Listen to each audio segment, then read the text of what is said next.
So let's dive straight into it. The leaders of North Korea and the United States will meet for a face-to-face and a social dinner this evening. But before that, we hear that they have their own separate schedules in the Vietnamese capital. For more, let's go over to our Ji-won, who is standing by for us in Hanoi to bring us the latest. Ji-won, what can we expect from the two leaders today?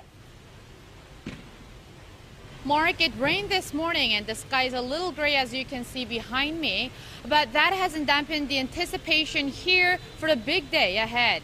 Now, like you said, the White House announced that President Donald Trump will be having a one-on-one sit-down with North Korean leader Kim Jong-un in the evening, followed by a social dinner, a first, which will include two officials from each side.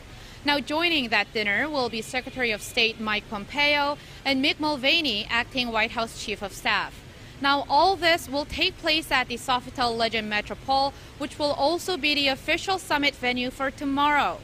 But before all these, President Trump will start his day by meeting with Vietnam's President Nguyen Phu Trong at the Presidential Palace at 11 a.m. local time.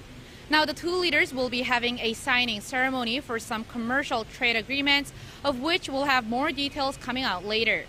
This will then be followed by a meeting and an expanded working lunch with Prime Minister Win Chun-fook at the Office of Government Hall at noon. Now, as for the North Korean leader, we don't know much of his schedule. And there were many places we had expected he would go, but it looks like he wants to focus on his upcoming summit with President Trump before anything else. It's reported that he won't be leaving Hanoi today, but that delegates related to economic issues could visit the industrial parks in the coastal city of Haiphong. Back to you, Mark.